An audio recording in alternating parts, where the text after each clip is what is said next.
ஞானேஸ்வரியில் அத்தியாயம் 18 ஸ்லோகம் 36.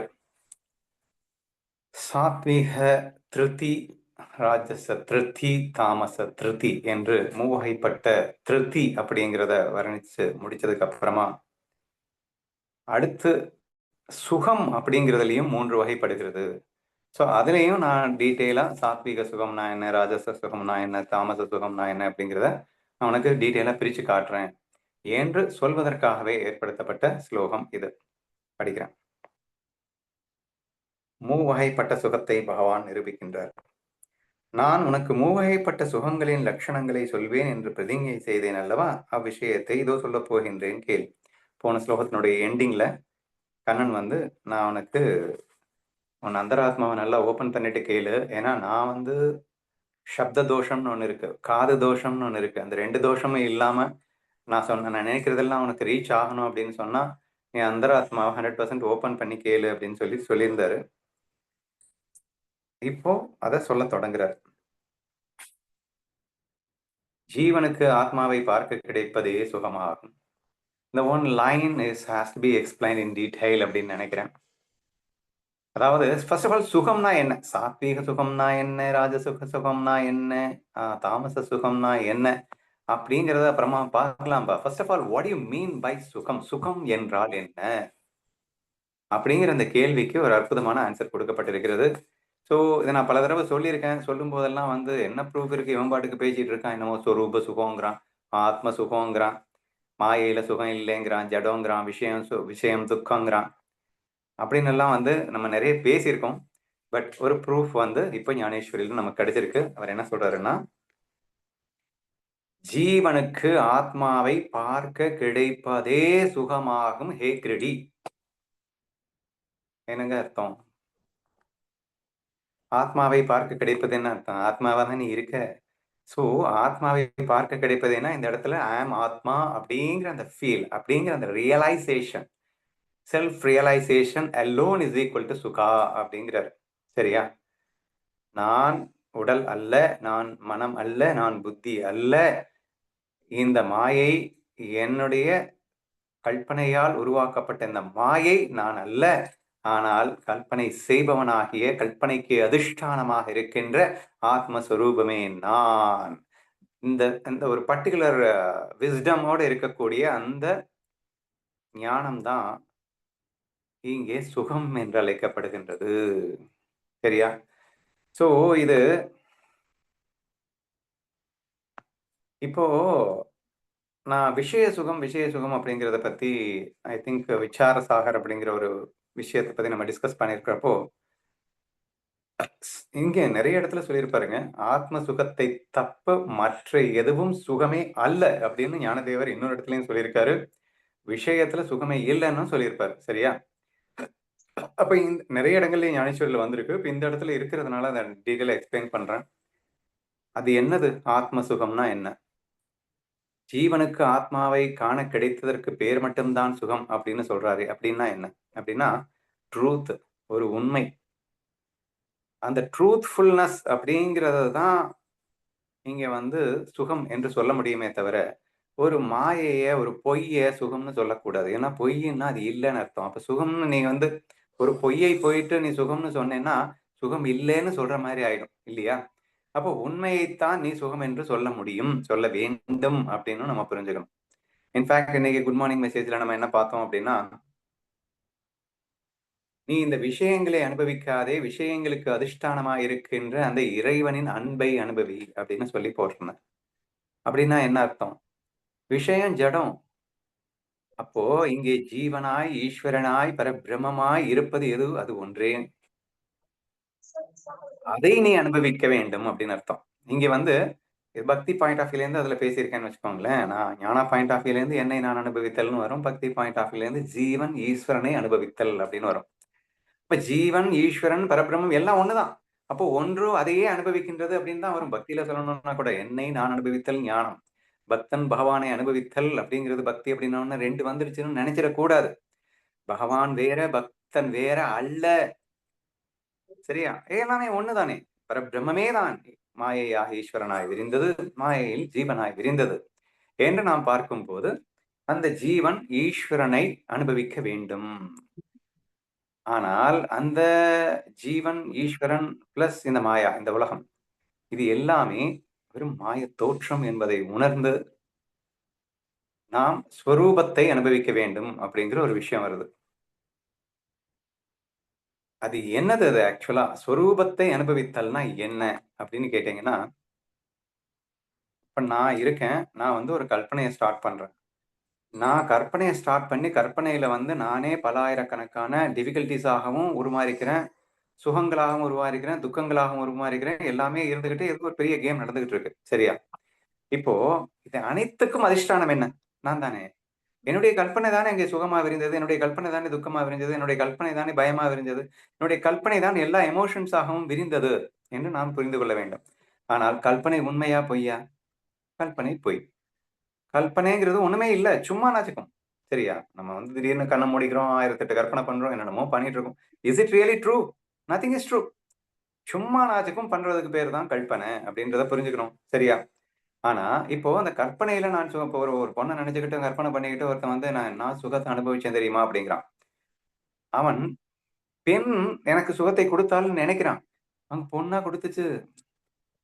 நீயாகவே பெண்ணாய் உருமாறிக் கொண்டாய். நீயாகவே இன்னொரு உருவமாக மாறிக்கொண்டாய் உன் கற்பனையில. அப்புறம் இந்த உருவத்தை கொண்டு அந்த பெண்ணை அனுபவிப்பது போன்று நீ கற்பனை செய்து கொண்டாய். சுகத்தை அடைந்து விட்டதாக நினைத்துக் கொள்கிறாய். ஆக மொத்தத்துல அங்க இருந்தது நீ மட்டும் தான். உன் கற்பனையில நீ மட்டும் தான் இருந்த. ஒரு பொய்யான பெண்ணை உருவாக்கி, பொய்யான இன்னொரு ஆணை உருவாக்கி, அங்கே இருவருக்கும் ஏதோ நடந்தது போன்ற ஒரு பொய்யை நீ சுகம் என்று நீ பேசிக் கொண்டிருக்கின்றாய். ஆக்சுவலா அது எப்படி பொய் சுகத்த குடுக்கும்? அப்போ அதை உண்மை என்று நம்பும்போது, அதிஷ்டானத்தை மறந்து மாயையிலே சிக்கும்போது, அது சுகம் போல் தோன்றுகின்ற துக்கத்தை தான் கொடுக்குமே தவிர, சுகத்தை குடுக்காது. ஏன்னா அடிக்ட் ஆயிடுவோம். அப்புறம் நாம நெனைச்சது நடக்காத போது அழுவோம் அப்படிங்கிற மாரி வந்துரும். சரியா? இப்போ சொல்ல வர்றது என்னன்னா, கற்பனை சுகம் அல்ல. கற்பனைக்கு அதிஷ்டானம் சுகஸ்வரூபம் அப்படின்னு சொல்ல வரேன். சரியா? அப்போ நான் சுகஸ்வரூபி. நான் சுகஸ்வரூபியாக இருக்கப் போய் தான் என்னால் அத்தனை எமோஷன்களை வெளிப்படுத்தி முடிகிறது கற்பனையில. பொய்யான கற்பனையிலே 1000 1000 விதங்களாக என்னால் வர முடிகிறதுன்னா, எனக்குன்னு எதுவுமே கிடையாது. அது எல்லாமே பொய்யாக இருக்கிறது அப்படின்னா, உண்மையான நான் அப்பழுக்கற்றவன், தூயவன், சச்சித்தானந்த சுரூபமாக இருக்கின்ற நான், ஒரு பொய்யாக பல 1000 விதமாக உருமாற முடியும். அப்போ பேஸ் எதுன்னா இதுதான். அப்போ நீ மாயையில பார்க்கக்கூடிய சுகங்கள்லாம் என்ன அப்படின்னா, இந்த பேஸ் உடைய சுகம் இருக்கு இல்லையா? என்னுடைய அந்த சுகம். நான் தானே கற்பனை பண்றேன் அப்படின்னா, அந்த கற்பனைக்கு அதிஷ்டானம் நான் தானே. அப்ப கற்பனையில ஒரு சுகம் வந்ததுன்னா, அந்த சுகத்துக்கு அதிஷ்டானம் நானா தானே இருக்க முடியும். அப்ப சொரூப சுகம் தான் விஷய சுகத்தில் பிரதிபலிக்குதுன்னு அங்க விசார சாகர்ல பார்த்தோம். சொரூப சுகம் மட்டுமே நீ மாயையிலே பிரதிபலித்து அனுபவிக்கின்றாய். மாயைக்கென்று தனியாக எந்த சுகமும் கிடையாது. மாயை என்பதே இல்லை. இல்லாத இடத்தில் சுகம் எப்படி வரும்? அப்போ ரிஃப்ளெக்ட் ஆகுது. எதனுடைய சுகம்? என்னுடைய சுகம். அதாவது ஆத்ம சுகம். மாயையில ரிஃப்ளெக்ட் ஆக முடியுமே தவிர, மாயையில சுகம் என்று ஒன்று இருக்க முடியாது. சரியா? அதுல நம்ம என்ன பார்த்தோம் அப்படின்னா, நீ வந்து ஒரு ₹1,00,00,000 லாட்டரில விழுந்த உடனே அப்படியே வந்து ஒரு பயங்கரமான ஹாப்பினஸ் வருது அப்படின்னு ஃபீல் பண்ற. ஏன்னா இத்தன நாளா அந்த 1,00,00,000 அடையறதுக்காக படாத பாடுபட்டு, போராடி, மனம் ஃபுல்லா அல்லல் பட்டு அப்படியே கொந்தளித்துக் கொண்டிருக்கின்ற மனதிற்கு ஒரு பூரணமான ஒரு அவகாசம். ஒரு ரிலாக்சேஷன் கிடைக்குது. அப்பா கிடைச்சிருச்சுடா சாமி! இல்ல ஒரு 4 வருஷமா ஒரு பொண்ண லபோ லபோன்னு பின்னாடியே தொரத்திக்கிட்டு போறான்.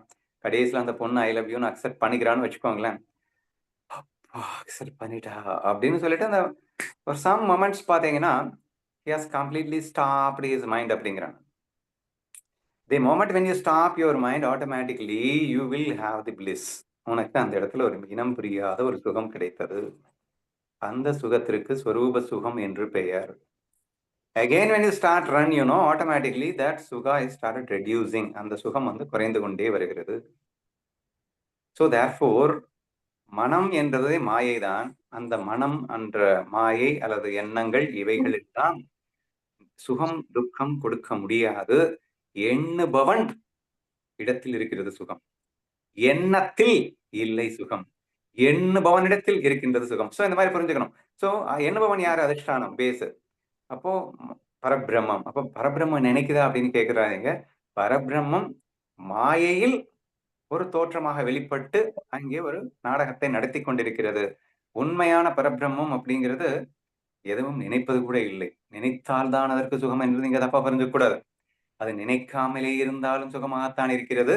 அதே சுகத்தை நினைத்தும் அல்லது மாயையின் சம்பந்தத்தை கொண்டும் அது பிரதிபலித்து மகிழ்கிறது. அவ்வளவுதான்.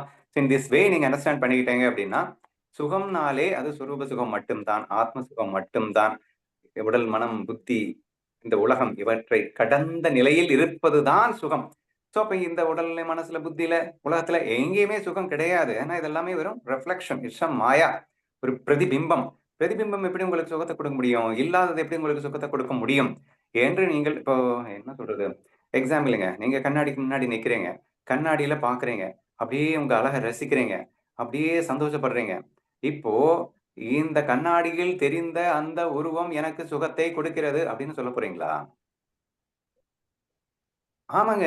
நான் கண்ணாடிய பார்த்து தாங்க நாங்க அனுபவிச்சேன். நீ கண்ணாடிய பார்த்து அனுபவிச்சிருக்கலாம்டா.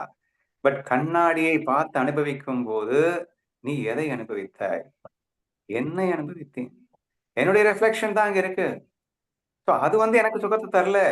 நான் தான் எனக்கு இங்க சுகத்த குடுத்துட்டு இருக்கேன். The Maya cannot give anything to me. It's me, myself is just reflecting into the Maya. And in fact, my happiness can be reflected in Maya. And Maya cannot give any happiness to me. So இந்த feel வந்து உங்களுக்கு தெளிவா இருக்கணும் அப்படிங்கிறதுக்காக கொஞ்சம் எக்ஸ்ட்ராவா பேசிட்டேன். So இங்க அவர் சொல்லியிருக்காரு. என்ன சொல்றாரு? ஜீவனுக்கு ஆத்மாவை பார்க்க கிடைப்பதே சுகமாகும். ஹே கிருடி, இந்த சுகத்தின் சொரூபம் இவ்வகைப்பட்டது என்று உன் கண்முன் தெளிவாய் தோன்றி நிற்கும்படி செய்து தருவேன். ஸோ அந்த சுகம் அப்படிங்கிறது எப்படி கிடைக்கும்? டிஃப்ரெண்ட் கைண்ட்ஸ் ஆஃப் சுகம் வேற இருக்கு. சுகம், சாத்விக சுகம், தாமச சுகம், அதெல்லாம் பிரிச்சு காட்டி அந்த ஆத்ம சுகத்தை உனக்கு நான் எடுத்து காட்டுகிறேன். ஒரு உத்தம ஔஷதத்தை சின்ன சின்ன மாத்திரைகளாக செய்து மாத்திரை கணக்காய் அதை சேவிக்க வேண்டி இருப்பது போலே, ஈயத்தை வெள்ளியாய் செய்து கொள்ள வேண்டுமானால் ரசாய சாஸ்திரத்தில் சொல்லியபடி அத்துடன் பல சரக்கை சேர்த்து அதை பல தடவை புடம் போட வேண்டியதாய் இருப்பது போலே, ஒரு தடவை அனுபவத்துக்கு வந்த கிஞ்சித் சுகத்தை திரும்பவும் திரும்பவும் அபியாசம் செய்து ஜீவதசையின் துக்கத்தை முற்றிலும் நசித்து போகும்படி செய்து கொள்கிறதே ஆத்ம திராப்தி சுகம் என்றழைக்கப்படுகின்றது. அதுவே முக்குணங்கள் சேர்க்கையால் மூவகைப்பட்டதாகிறது. அதுவே ஆகவே அதன் மூவகை தனித்தனியாக நிரூபித்து காட்டுகிறேன் கேள். என்னங்க சொல்லியிருக்காரு? ஆத்ம சுகம்னா என்னன்னு இங்க டெஃபைன் பண்ணியிருக்காரு. என்ன பண்ணியிருக்காரு? 2 எக்ஸாம்பிள் கொடுத்துருக்காருங்க. 1, ஒரு மாத்திரை, ஒரு ஔஷதம் இருக்கு. அந்த ஔஷதம் இருக்கு அப்படின்னா, இந்த வியாதி குணமாகணும் அப்படின்னு சொல்லும்போது, அந்த ஔஷதத்தை எடுத்து மொத்தமா டபக்குன்னு அடிச்சிடக்கூடாது. இன்னைக்கெல்லாம் மாத்திரையில பார்த்தீங்கன்னா, மில்லிகிராம், அந்த கிராம், இந்த கிராம்னு போட்டுப்பான். அப்போ இதுல 1/2 மாத்திரை தான் சாப்பிடணும். இவ்வளவு தான் சாப்பிடணும். இவ்வளவு நேரம் கழிச்சு மறுபடியும் இப்படி சாப்பிடணும். ஒரே நேரத்துல மொத்தம் 3 போட்டுடலாமா? எல்லாம் குணமாயிடுமா? அப்படின்னா குணமாகுமா? ஆகாது. அப்போ 3 நாளைக்கு எடுக்கணும். 3 வேளைக்கு எடுக்கணும். ஒவ்வொரு நேரக்கும் இவ்வளவு எடுக்கணும். So there are a lot of things are there. அப்ப அந்த மாதிரி ஒரு விஷயத்த, ஒரு ஔஷதத்தை குணப்படுத்துவதற்கு நீ வந்து இந்த மாதிரி ஒரு ப்ரொசீஜரை ஃபாலோ பண்ண வேண்டியது இருக்கு அப்படிங்கிறது ஃபர்ஸ்ட் எக்ஸாம்பிள். நெக்ஸ்ட், ரசா ரசாயன சாஸ்திரத்தில் சொல்லியபடி. ரசாயன சாஸ்திரம் அப்படிங்கிறது தங்க புஷ்பம்லாம் இன்னைக்கு செய்யறாங்க.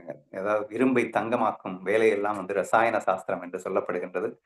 பட் அதை செய்யணும் அப்படின்னு சொன்னா அதுல ஒரு ப்ராசஸ் இருக்கும். அந்த ப்ராசஸ் ரிப்பீட்டடா திரும்ப திரும்ப திரும்ப திரும்ப திரும்ப திரும்ப அந்த ப்ராசஸ் பண்ணிட்டு இருக்கும்போது, and of course at one point moment you will get what you want. உனக்கு அந்த கோல்டு அப்படிங்கிறது இரும்பை தங்கமாவே மாறிடும் அப்படிங்கிறது ரசாயன சாஸ்திரத்துக்குள்ளப்பட்ட ஒரு விஷயம். ஸோ இதுவும் 2 எக்ஸாம்பிள் காட்டியிருக்காரு. சரி, இதுல இருந்து என்ன சொல்ல வர்றாருன்னா, ஒரு தடவை அனுபவத்துக்கு வந்த கிஞ்சித் சுகத்தை திரும்பவும் திரும்பவும் அபியாசம் செய்து, அத்தனை தடவை படம் போட்டாதான் ரசாயன சாஸ்திரத்துல படிச்சதை வந்து திரும்ப திரும்ப திரும்ப திரும்ப திரும்ப ரிப்பீட்டடா போடுதான் நீ வந்து தங்கத்தை எடுக்க முடியுமே தவிர டைரக்டா எல்லாம் வந்துடாது. அதே மாதிரி மாத்திரையை வந்து லபக்குலாம் அடிச்சுட்டு வர முடியாது. கொஞ்சம் கொஞ்சம் கொஞ்சம் கொஞ்சம் கொஞ்சம் கொஞ்சமா ப்ராப்பரா எடுப்படி அந்த டைமிங்ல எடுத்துக்கிட்டே வந்தா அப்கோர்ஸ் நோய் குணமாகும். அப்படி சரி, அப்படி இங்க என்ன திருஷ்டாந்தம் அப்படின்னா, சரி சித்தாந்தம் இங்க என்னன்னா, ஒரு முறை நீ அனுபவித்த சுகத்தை நீ சிந்திக்க வேண்டும். ஏன் வந்தது? எப்படி வந்தது? எங்கிருந்து வந்தது? இதை நான் நிரந்தரமாக பெர்மனன்ட்டாக எனக்குள் நான் ஏற்றிக்கொள்ளுவதற்கு நான் என்ன செய்ய வேண்டும் என்ற ஒரு விஷயத்தை நீங்கள் புரிந்து கொள்ள வேண்டும். கிஞ்சித் சுகம்னா இந்த இடத்துல என்னன்னா, நமக்கு வருதில்லங்க. இந்த விஷயத்துல நீங்க அனுபவிச்ச சுகம் கூட ஆத்ம சுகம் தான் இப்ப தான் ப்ரூவ் பண்ணேன். ஸோ ஒரு மொமெண்ட்ல நீ வந்து மைண்ட ஸ்டில் பண்ணும்போது, மைண்ட்ல எந்த விதமான ஆசிலேஷன்ஸ் இல்லாம இருக்கும்போது, மைண்ட்ல லைக்ஸ் அண்ட் டிஸ்லைக்ஸ் அந்த இடத்துல இல்லாம மைனஸே இல்லன்னா அப்புறம் எங்க லைக்ஸ் அண்ட் டிஸ்லைக்ஸ் இருக்கும். So when you are in such a state you have experienced such a thing. அப்ப இது எப்படி வந்தது என்றதை ஆராய்ந்து, அதை ஒவ்வொரு தடவையும் நான் எப்படியாவது அனுபவிக்க வேண்டும் என்று மீண்டும், மீண்டும், மீண்டும், மீண்டும் முயற்சித்து, அந்த ஆத்ம சுகானுபவத்தை நீ பெற்றுவிட்டால், அதற்கு ஆத்ம சுகம் என்று பெயர். சரியா? This is the way you have to achieve அப்படிங்கிறது தான் இங்க பாயிண்ட் மெயினா. ஆத்ம பிராப்தி சுகமாகும். அதுவே முகுணங்களா சேர்க்கையால் 3 வகைப்படுகிறது. அது ஒரு டீட்டெயிலா சொல்றேன் அப்படின்னு சொல்லியிருக்காரு. சாத்வீக சுகம்னா என்ன அப்படிங்கிறத அடுத்து எக்ஸ்பிளைன் பண்றாரு அடுத்த ஸ்லோகத்துல.